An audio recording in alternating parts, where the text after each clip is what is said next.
자, 화학 반응에서 열의 출입 과정이에요.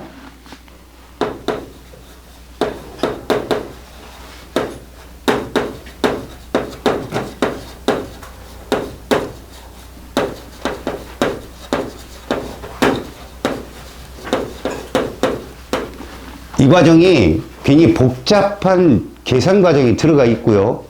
이해 과정이 들어가 있지만 여러분들 이해하는 만큼만 공부하십시오. 우리가 열 출입한다는 게 꼭 화학 반응에서만 일어나는 게 아니라 이걸 잘 보세요. 고체가 액체가 되는 상태 변화, 이 물리 변화죠.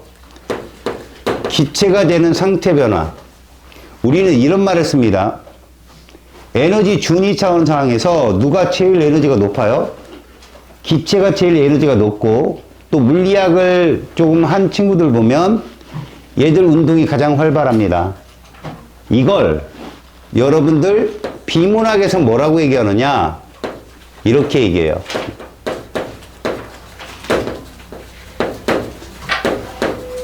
그래서 이렇게 부릅니다. 무질서도. 그리고 지문에서 노골적으로 이렇게 써주죠. 엔트로피요. 알았어요? 모든 반응은 화학이든 물리든 물리변화든 화학변화든 활발한 쪽으로 진행이 된다는 것이 물리학자들의 지론이에요. 그래서 여러분들이 그 원리로 뭘 배웁니까? 확산이라는 걸 배울 거예요. 뭉쳐있는 것보다, 다시 말해서 규칙적인 것보다는 불규칙한 상태로의 변화를 추구한다는 얘기예요. 그러려면 활발해야 되잖아. 에너지를 흡수해야 되는데 이 시간에 여러분들은 열도 에너지인 걸 명심하십시오. 그래서 그 열을 흡수하는 과정을 우리는 이렇게 불러요. 흡열. 그런데 여러분, 동쪽 평형에서 제가 이거 설명했으니까 여러분들이 이해가 갈 거야. 동쪽 평형에서 무슨 말을 했냐면 왜 한쪽 반응으로만 일방적이지 못하고 가역 반응이 진행되어서 반응이 멈춘 상태처럼 보이느냐는 거죠. 그거 무슨 평형이라 했어요? 동쪽 평형이라고 하는 거잖아요. 그건 곧 에너지적 안정도 방향으로의 진행 방향도 존재해서 그렇다. 그래서 고체 쪽이 가면 에너지적 안정도가 크다라고 앞에서 선생님한테 배웠어요. 둘이 충돌한다. 그럼 이렇게 가는 건 뭐라고 하냐? 발열이라고 한다. 얘 역시도 발열이라고 하고요. 자, 이래. 이 장은 출제자들이 묻는 하나의 포인트가 뭐냐? 과연 열의 이동을 니들이 어떻게 이해하느냐는 거죠. 그래서 두 개의 개를 준비했습니다. 하나는 이렇게 불러요. 자, 이 개에 대한 정의는 변화가 일어나는 장소가 아니에요. 변화가 일어나는 거예요. 변화가 일어나는 거. 물리 변화든 화학 변화든 변화가 일어나는 그 자체를 개라고 부를 거고요. 개는 우리 주변에 수도 없이 많아요. 여러분들 그 땀이 땀 흘리다가 땀 말랐네? 닦으려고 보니까 이런 게 개예요. 상태 변화는 그 부분. 알았습니까? 개는 화학 변화든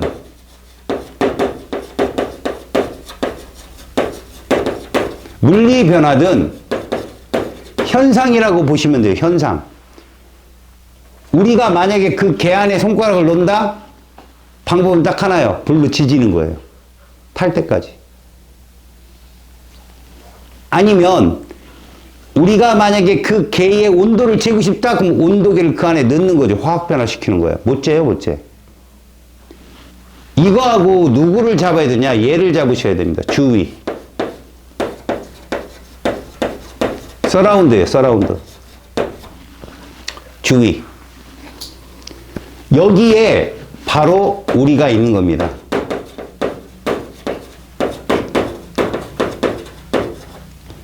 다시 말하면 관찰제는 뭐를 갖고 있다? 온도계가 있다는 거죠. 이 두 두 부분을 열이 이동하는 거야. 알았니? 그래서 내가 임의적으로 이렇게 써줄게. 임의적으로. 자, 참고적으로 이걸 개라고 봅시다. 개. 이걸 개. 이 범주를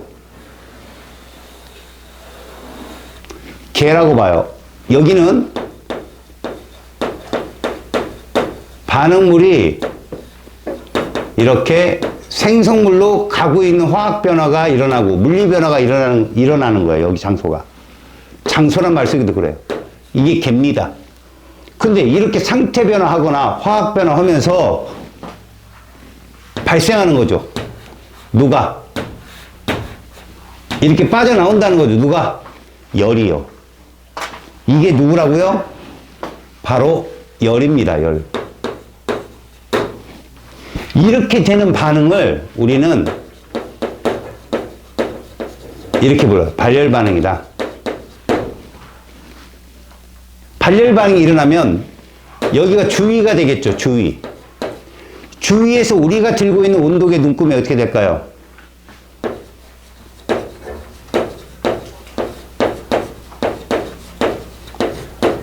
상승하겠죠. 온도계 눈금이. 여기까지 이해 가요? 발열 반응이 이런 거라고. 그럼 저 열은 어떻게 발생하는 거냐? 그래프적 해석인데 이 화살표는 요거라고 보시면 돼요. 요거. 이렇게 반응이 진행되잖아요? 진행된다고 보시면 돼요. 요거 화살표.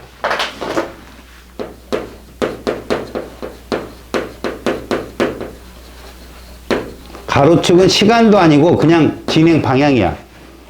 그랬을 때 이 세로축이 뭐냐면 에너지의 준위인데 이 에너지 준위는 반응물이 됐든 생성물이 됐든 물질의 에너지의 위치를 뜻하는 거거든. 근데 그 위치는 온도나 압력이라는 어떤 조건에 따라 다르기 때문에 우리는 그걸 측정을 못 한다는 거예요. 자, 여기에 이 위치에 누가 있느냐? 반응물이 있었어요. 근데 요 정도 위치에 생성물이 있는 거죠. 우리가 보는 건 요거하고 요거는 모릅니다. 저 에너지 준위가 얼마인지는 모르는데 여기로 반응이 진행되면서 뭐가 나와요? 요 에너지 차이만큼의 Q, 이거 열이라고 그러거든요. 열이 발생된다는 것을 확인하는 작업이에요, 우리가. 그러니까 어떤 반응이 진행돼요. 이게 상태 변화든 화학 변화든 반응물이 있으면 생성물이 있을 거 아니겠어요? 그들의 에너지 차만 알 수 있는 거예요. 몇에서 몇으로, 이게 아니라 이 반응이 진행됐을 때 얼만큼의 에너지가 나오느냐. 그것만 측정할 수 있는 거죠. 이런 발열 반응의 얘가 어떤 반응이 있느냐? 화석 연료가 타는 연소 반응이 있죠. 빛과 열이 발생하는. 연소 그러면 뭐가 나온다고요? 빛과 열이 발생합니다. 그 다음에 우리가 지난 시간에 배웠던 중화 반응 있죠? 중화 반응. 자, 보세요. 수소이온과 수산화이온이 만나서 물을 만들어요. 이게 알자이온 반응식이잖아요. 자, 이온 화학 기호 보지 마시고 여러분, 이 앞에 개수가 이렇다는 건 알고 있죠, 여러분들. 반응물은 그러면 봐봐요. 반응물은 입자수가 몇 개라고 볼 수 있어요? 2개라고 볼 수 있죠. 생성물은 1개라고 볼 수 있죠. 자, 아기가 2명 있고 1명 있으면 누구 보는 게 좀 수월해요? 1명이 수월하죠? 왜요? 정신없어요, 2개는. 아, 2개가 아니라 2명은. 알겠어요? 그럼 이 무질소도가 어떻게 되고 있다? 감소한다, 증가한다? 감소한다 이거죠. 감소한다. 무질소도가. 여기 증가면 이쪽은 증가면 이쪽은 감소하는 거. 발열이에요, 그래서. 알았습니까? 물론 이거 굉장히 간단하게 제가 설명하는 거고요. 사실 이 안에 격자 에너지도 있고 화학 변화도 있고 되게 많은데 합쳐보니 이렇더라 대부분이. 중화 반응이 이렇고요. 그 다음 이게 뭡니까? 부식이. 철이 산화되는 거요. 우리말로 뭐라고 합니까? 녹쓰는 거요. 그쵸? 또 호흡이 있죠. 호흡. 여러분 호흡은 열만 발생하는 거 알죠?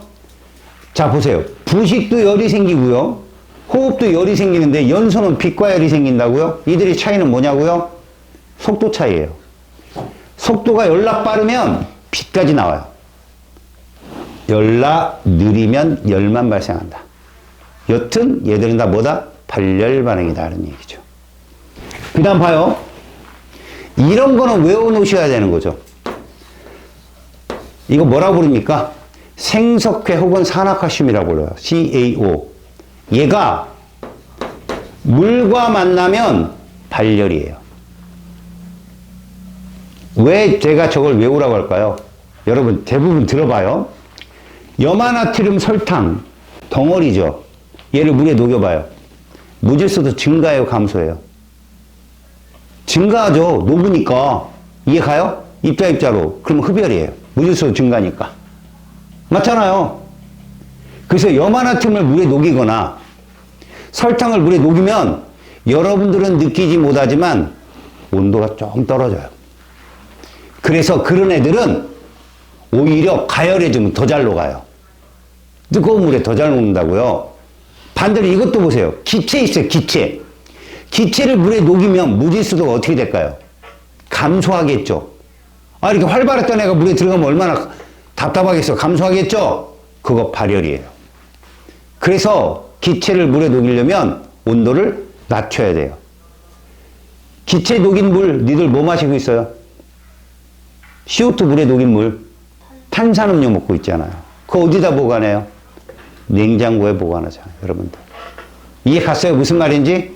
왜 지구온난화가 시작되면 급격한 CO2 농도가 상승할까요?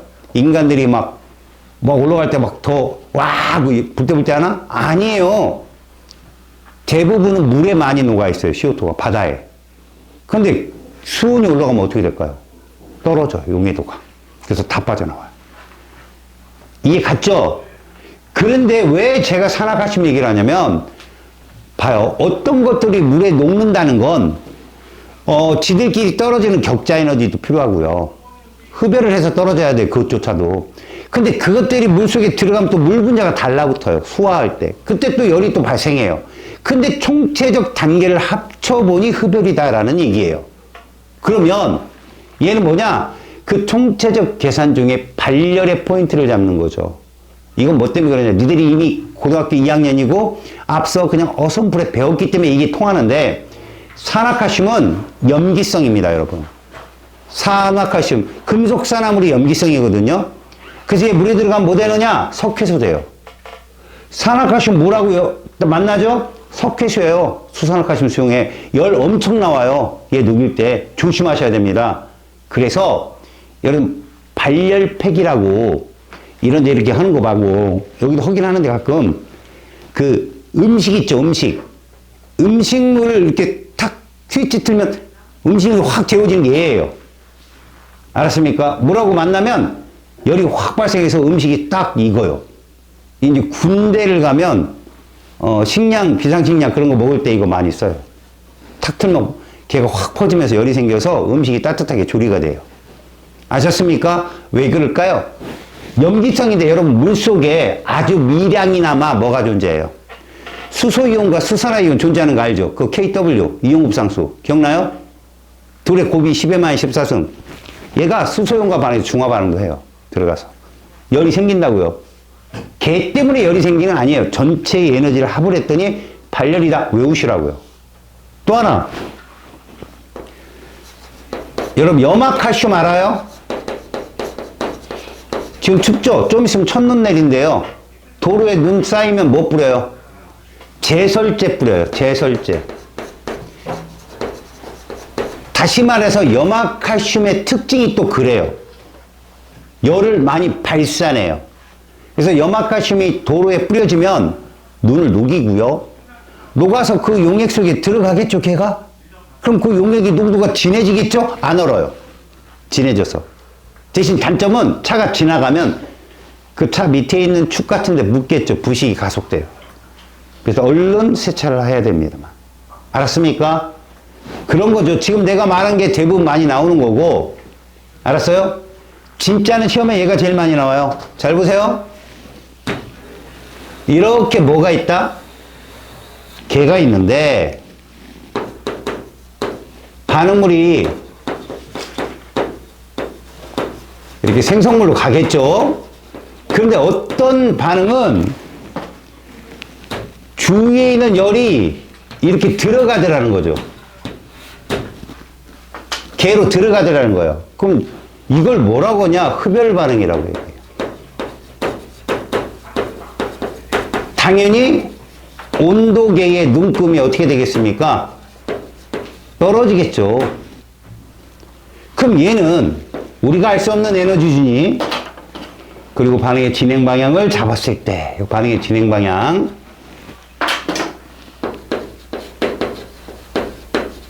그리고 왼쪽은 반응물 오른쪽은 생성물이라고 적겠죠. 제가 에너지 준위에 반응물과 생성물을 표시했을 때 반응물을 요쯤에다 제가 적을 거예요. 그리고 생성물을 이쯤에 적을 거예요. 마찬가지로 요들의 에너지 준위는 몰라요. 조건에 따라. 그러면 주위에서 열을 받았으니 얘는 어떻게 되겠습니까? 이렇게 올라가더라는 거죠. 얼만큼? 받은 열 Q만큼 이렇게 상승한다는 거예요. 여러분 에너지적으로 따져봐요. 잘 들으세요. 누가 안정해요? 생성물이 안정하잖아요. 에너지는 낮을수록 안정하다 했잖아. 누가 안정해요? 반응물이 안정해요. 어떤 게 이상적이에요? 여기 이상적이죠. 자연계가 얘가 70%예요. 왜 70%냐? 안정적이어서 그게 아니에요. 여러분, 반응물이 생성물로 가려면 다시 한번 들어봅시다. 이거 좀 비유가 사랑과 전쟁이니까 이런 거 자극적인 거 좋아하잖아요, 여러분들. 자, 이렇게 직접적인 출연을 시키면 또 자도 포함하니까. 자, 제가 어떤 A라는 여인하고 결혼했어요. 얘도 B라는 여인하고 결혼했는데 이 A라는 내 와이프가 얘랑 눈이 맞았네? 막 뜨거운 사랑을 하는 거지. 근데 나도 얘 와이프랑 눈이 맞았어. 개판입니다. 잘 들으세요. 이 두 부부가 방법은 다시 결혼한 방법도 없겠죠. 그럼 어때야 돼요? 지금의 혼인 상태를 끊어야 돼요. 이혼이라는 걸 해야 돼요. 그럼 뭐 들어요? 돈 들죠. 그게 에너지라고 여러분. 우리도 돈을 들여서 이혼하고 얘도 돈을 들여서 이혼합니다. 이걸 활성화 상태라고 그래요. 그리고 다시 결혼할 때 또 돈을 써야 돼요. 알겠습니까? 다시 말할게요. 반응물이 생성물로 될 때 일정한 에너지가 필요하다고요. 근데 이 발열 반응이 뭔 뜻이냐면 봐봐요. 반응물이 에너지를 흡수해서 끊어져요. 그리고 돈을 써서 생성물로 갑니다. 문제는 이렇게 열이 나오면 이 열이 또 다른 반응물을 계속 끊을 수 있다는 거예요. 연쇄적으로. 그러니까 반응이 잘 일어나는 거죠. 이걸 막기 위해서 산불이 나잖아. 연소가 일어나면 맞불을 넣죠. 맞불을 왜 놓겠어요? 그 불이 가서 걔랑 막 어깨 잡고 막 싸우고 그러려고 놓는 게 아니잖아요. 연료 차단이에요. 걔가 지나가는 길에 나무를 다 태워버리는 거죠. 아셨습니까? 또 하나, 반응물의 가장 중요한, 연소의 가장 중요한 어떤 기체? 산소 기체를 차단하면 돼요. 알았습니까? 그래서 어떤 경우가 있냐면 여러분, 허옇게 뿌리는 걸 뭐라고 그래요? 소화기라고 하죠. 그 성분이 탄산, 수소, 나트륨이에요.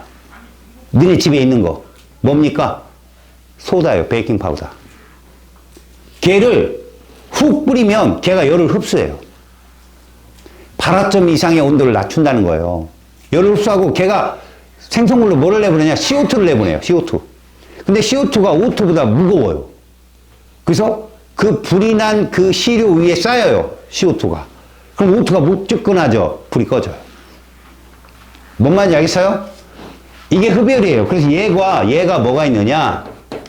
가장 시험에 잘 나오는 게 얘입니다. 수산화 바륨. 수용액과 질산 암모늄이 만나는 거예요.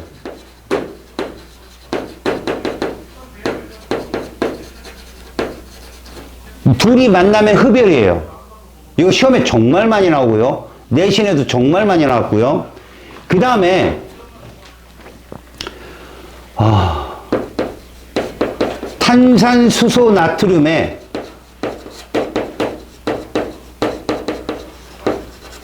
열분해라고 해요. 열분해. 얘가 열을 흡수해서 분해가 되면 탄산나트륨과 물과 CO2로 나와요. 여기 질산암모늄 있죠? 용해도 흡열이에요. 근데 이건 뭐라고 봐두시면 좋냐면 소금을 물에 녹인다, 설탕을 물에 녹인다랑 똑같은 원리예요. 무질서도 증가하는 거. 아시겠습니까? 시험에는 얘가 나온다는 거죠, 얘가. 그럼 얘가 어떤 식으로 나오느냐? 요렇게 나옵니다.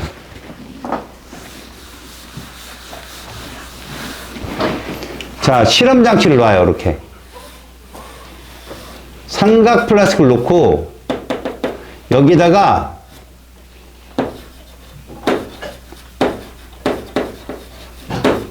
수산화 바륨 수용액을 담아 놓는 거예요. 그리고 여기다 누굴 넣느냐? 질산 암모늄을 집어넣고 여기 누가 있느냐? 온도계가 있는 겁니다. 자, 이때 잘 알아두세요. 이거 흡열 맞죠? 온도계 눈금이 올라가요, 내려가요? 내려가라고 입은 나오고 싶은데 머릿속은 아닌데? 왜요? 아직도 개와 쥐의 경계가 이해가 안 가서 그래요. 여러분, 얘들 둘이 화학 반응을 하는 건 개가 맞죠? 열이 들어간다고 생각하는 거야, 애들이. 열이 들어가. 열이 들어가. 그러면, 수용액의 온도가. 이런단 말이에요, 애들이. 수용액도 균입니다, 여러분. 그러니까 수용액의 온도계가 꽂혀 있죠. 알았어요? 수용액으로 열이 흡수되는 게 아니라, 그러니까 수산화 바륨과 질산암모늄 입장에서는 있잖아요. 가장 가까운 주위가 누구야? 용액이에요, 용액. 거기서 열을 흡수해버리는 거예요, 지들 반응하는데. 그래서 용액의 온도는 떨어집니다. 이해 갔어요? 저렇게 막장식으로 생각하지 마세요. 이렇게 되면 여러분 봐요.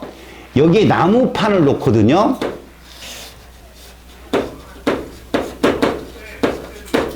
얘가 요 부분이죠. 얘가 얼어요. 얘가 옵니다. 그래서 얘가 들려요. 이렇게 붙어갖고. 그럼 출제자는 우리가 메인 식사는 얘잖아요. 근데 디저트를 묻는단 말이에요. 옆에. 자, 여러분, 여기서 어떤 변화가 일어났죠? 공기 중에 있던 이게 누굽니까? 수증기가 뭐가 됐다는 거죠? 물로 됐다가 얼음이 된 거예요. 이거 상차 변화에서 뭡니까? 이거 발열이잖아요. 다시 말해서 정확한 열의 이동을 설명한다면 주위에 있는 열을 얘들이 빨아가는 거예요. 지들 반응을 하면서. 그때 공기 중에 수증기도 열을 뺏기는 거죠. 그래서 물이 됐다가 또 뺏기는 거죠. 얼음이 됐다가. 그래서 출제자가 뭘 묻는지 잘 보세요. 저 실험 자체는 흡열이 맞아요. 그런데 여기에 이렇게 뭐야 이거. 물방울이 맺히는 건 뭐냐는 거죠. 이건 발열이죠. 수증기가 물방울이 된 거니까. 두 개를 잘 보라고. 이해 갔습니까? 자, 그 다음에 이런 반응이 있습니다, 여러분. 이런 반응. 이것도 잠깐 보세요. 이거 교과서에는 없어요. 자, 이렇게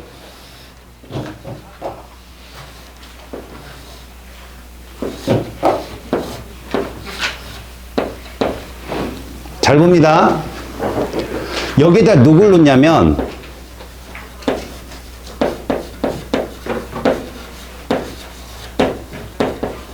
탄산수소 나트륨을 놓은 거예요. 아까 뭐라고 했어요?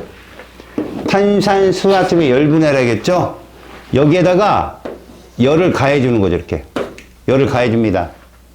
그러면 이 탄산수소 나트륨이, 잘 보세요. 이 삼각형이 열을 가한다는 뜻이거든요. 열이 받으면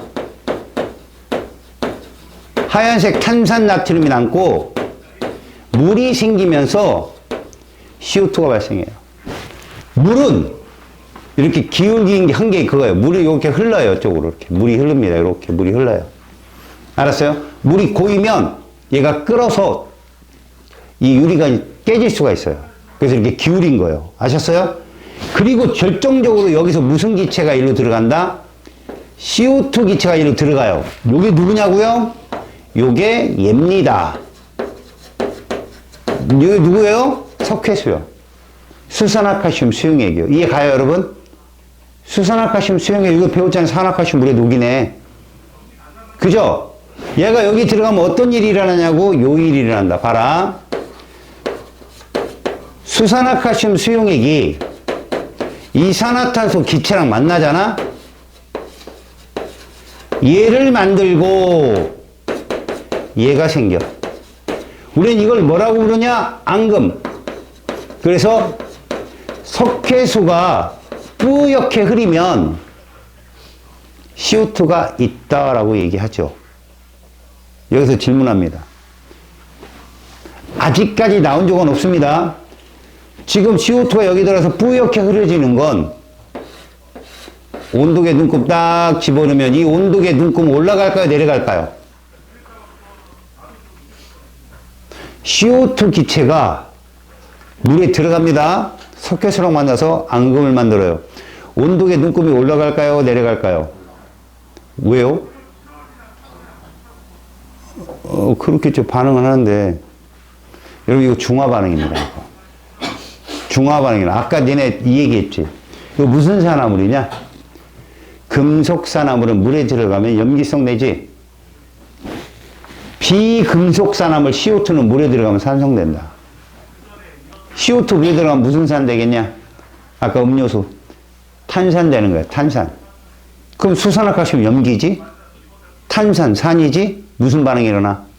중화 반응이 일어나겠지? 물론 이것도 중화 반응 외에도 CO2가 물에 들어서 격자 운동을 하고 막 이러면서 여러 가지 에너지를 합치면 온도가 좀 올라갑니다. 이거 발열 반응입니다. 참고로 알고 계시라고. 아셨습니까? 이건 모험 반응이고요. 이건 흡열입니다. 이건 흡열. 열을 흡수해서 얘가 분해되는 거니까. 이해 갔어요? 그런 것들도 알아두시기 바라요. 자, 페이지 300쪽에 열량계라는 게 있을 겁니다, 여러분. 자, 열량계에 대한 얘기를 잠깐 제가 해드릴게요. 우리가 왜 열량계를 배워야 되느냐, 여러분. 잘 보세요. 이렇게 열이 나오고 들어가는 걸 알고 싶은 거야, 인간이. 얼만큼인지 정량적 측정을 해보고 싶은 거지. 그래서 인간들이 사용하는 게 뭐냐? 바로 저 발생하는 Q 값을 계산하는 거야. 그래서 Q, 이 열량을 과학자들이 측정하기 시작해. 근데 이렇게 한번 생각해봐. 야, 알코올의 열량을 측정하고 싶어. 그 알코올에 불을 붙여. 불이 타올라. 과학자들은 이렇게 생각해. 열량은 어떻게 계산되어지느냐 봤더니 비열에다가 질량에다가 온도 변화를 곱하면 에너지가 나오더라는 거지. 물론 칼로리라는 단위도 있고 줄이라는 단위도 있지만 비열에 따라 그 단위가 정해져.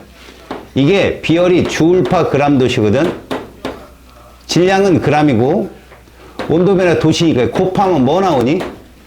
지워져서 줄 나오지. 저 비열이 칼로리파 그람 도시면 칼로리가 떠.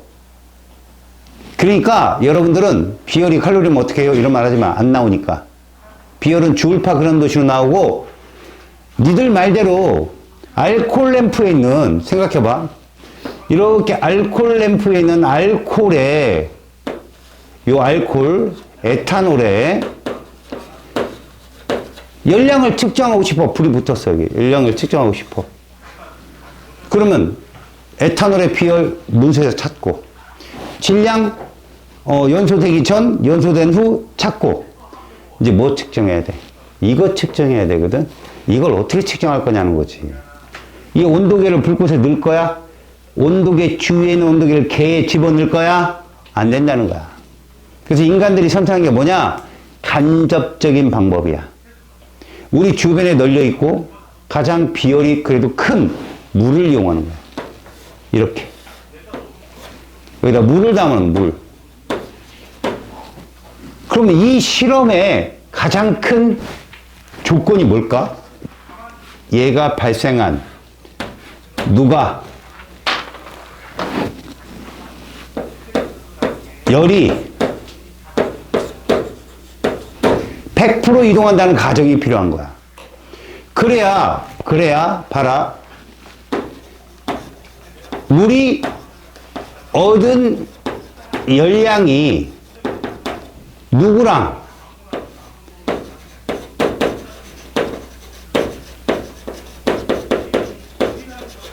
이게 같아야 우리가 구할 수 있지 않냐 이런 얘기라고. 알았니? 근데 니네가 누가 봐도 저거 좀 약간 허술하지. 저기서 열 손실이 안 생기겠냐고. 열 손실이 마구마구 생기는 게 간이 열량계야. 측정하는 거. 좀 어설프지? 근데 그 손실되는 열을 조금이라도 붙잡으려고 노력하는 게 통열량계다.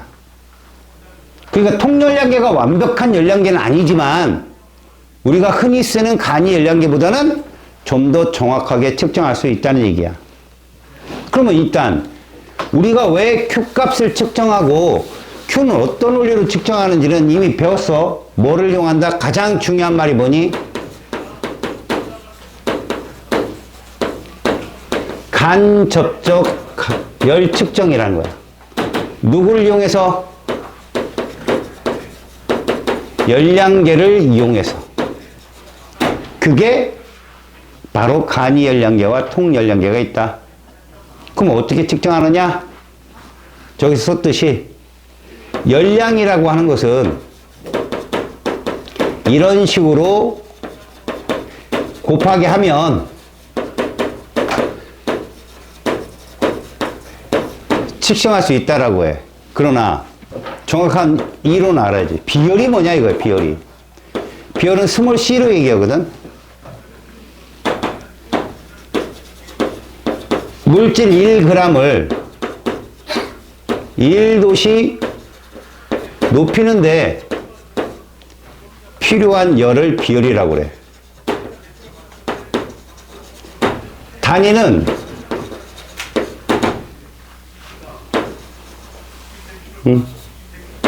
줄 퍼 그람 도시로 알아둬. 1g을 1도씨 높이는데 필요한 열. 이해하니? 자, 여기에다가 질량 단위 g과 온도 변화 도시를 곱하면 줄이 떨어지지 않니? 그치? 그래서 열량을 구해서 우리는 Q는 씨암탉 이렇게 외워. Q는 씨암탉. 씨암탉 어떻게 먹어야 맛있어? 튀겨야죠. 이러지 말고 푹 삶아 먹어야 돼. Q는 씨암탉. 알겠어요? 혹 어떤 놈은 시멘트 이러고 외우더라고. 여러분들 저거 공식은 뭐 Q는 씨암탉은 저렇게 외우는데, 그러면 간이 열량계의 원리는 뭐냐고? 스타일폼을 이용해서 간단하게 측정하면, 자, 에탄올 연소로 한번 따져보자. 에탄올의 연소시 발생한 열이 있을 거야. 이건 에탄올이라고 해도 좋고 아니면 시료라고 해도 좋아. 시료는 새우깡도 될 수 있고 홈런볼도 될 수 있는 거야. 어떤 시료를 태웠을 때 나오는 열을 측정하는 거거든. 자, 그럼 저렇게 발생한 열이 그냥 무대뽀로 물이 얻은 열량이다 라고 측정하는 게 간이 열량계야. 너무 간단하게 그려지는 거지.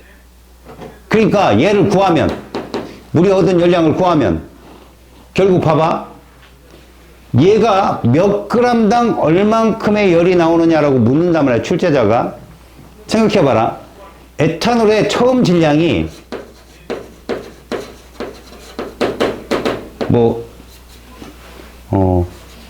62.5g이었고 연소가 끝난 후 나중 질량을 재보니까 60.5g이었다 이렇게. 그럼 요 델타 M 질량 얼마나 있냐? 2g의 질량 변화가 있잖아. 그지? 요런 걸 찾는 거라고. 좀 쉽게 해볼까? 64.6g인데 60.0g이 됐어. 그래서 4.6g이 연소에 참여했어. 그런데 물이 얻은 열량을 계산해 보니까 물의 비열이 4.2 J/g도시야. 항상 줘.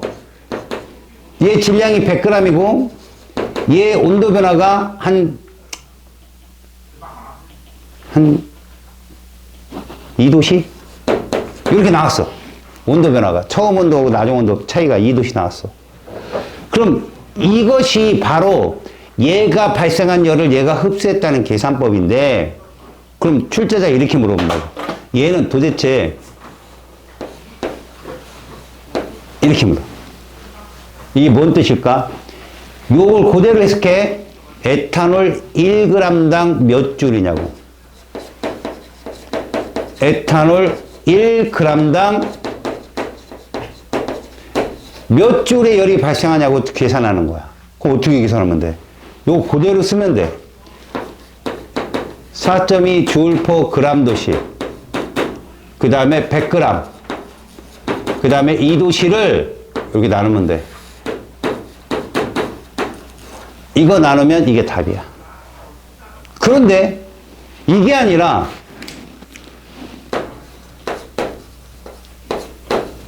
이런 뭘 물어본 거야? 1몰당 몇 줄이냐고 물어볼 수 있단 말이야. 에탄올이 식량이 46이야. 그럼 이거 대신 요 숫자는 그대로 써주고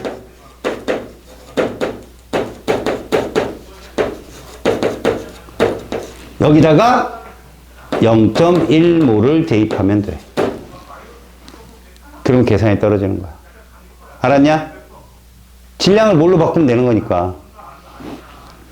자, 이게 간이 열량계야. 그러면 통 열량계는 뭐냐? 여기에다가 그 통 있지, 통. 그 통으로 흡수되는 열까지 더해주는 거야. 알았어? 그래서 무엇이 계산이 되어지냐? 요렇게 통 열량계는 시료가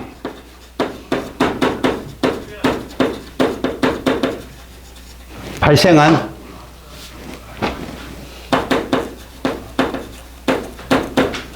여러분, 내가 지금 발열만 얘기하는데 흡열도 측정할 수 있어요. 알았어요? 온도가 줄어들면 되니까. 발생한 열을 이렇게 구하는 거죠. 물이 얻은 열량과 통 열량계로 흡수된 열을 같이 더해주는 거예요. 얘보단 좀 디테일하다는 얘기예요. 그러면 우리 이렇게 구해야죠. 얘는 여러분 구할 수 있잖아. 뭘 구했어요? 물의 비열, 물의 질량, 그리고 물의 온도 변화로 얘를 구하면 돼요. 그럼 통열량계는요? 통열량계의 비열, 통열량계의 질량, 그 다음에 통열량계의 온도 변화. 여기도 중요한 거, 여러분 열적 평형이라는 게 있어. 지금 같은 날에 추운 날에 밖에 가위하고 고무지우개하고 플라스틱을 꺼내 놓으면 아침에 누구 온도가 제일 낮을까? 철로 된 가위, 고무지우개, 플라스틱 똑같습니다, 여러분. 온도는 똑같은데 왜 철이라고 생각할까요? 차갑게 느껴지니까. 그건 전도의 차이예요, 전도. 그래서 철은 잘못 건드리면 붙어요, 손에. 특히 수분 있는 혓바닥을 갖다 대보세요. 붙습니다. 전도율이 좋아서. 온도는 똑같아요. 그걸 이용하는 거죠.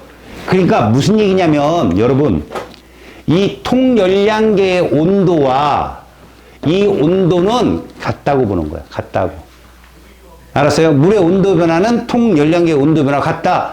그 다음 이건 어떻게 구하느냐? 이건 무엇다? 이 둘은 이걸 뭐라고 하냐면 열 용량이라고 하거든요. 비열 곱하기 질량을 열 용량이라 불러요. 무슨 말이냐? 우리 서해가 깊어요? 동해가 깊어요? 지구가 큰 친구들 알잖아. 동해가 깊죠? 그럼 비열은 어때요? 둘이 똑같다고 봐야 되겠죠. 바닷물이니까. 그렇다면요. 여름철에 어디가 뜨거울까요? 수온이? 어디가 높을까요? 서해가 높습니다. 왜? 물의 양이 적으니까. 그럼 겨울철은 어디가 수온이 높을까요? 동해가 높습니다. 왜? 열을 많이 안 뺏기니까. 많은 양의 열을 가질 수 있는 게 열 용량이란 말이에요. 그래서 얘는 준다고요. 그래서 문제가 풀리는 거예요. 주어지기 때문에. 뭐 커다란 라지 C든 라지 H든 줍니다. 그럼 뭐만 하면 되죠?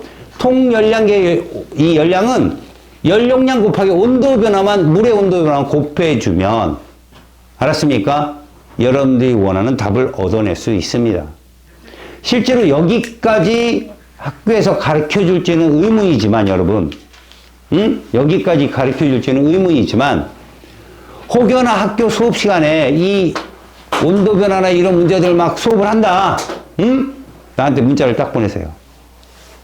개인적으로 제가 완벽하게 해주고 보낼 테니까. 알았니? 오케이? 이렇게 하는 것이 열 출입이고 만약에 여기를 내겠다. 근데 계산은 안 낼 거야. 그러면 아까 내가 말한 거 있죠. 수산화 발음, 질산화 문제 이런 쪽으로만 문제가 나옵니다. 아셨어요? 내가 오늘 수업 잘 들었는지 다음 시간에 또 테스트 할 때 넣을 거야 이거. 알았지?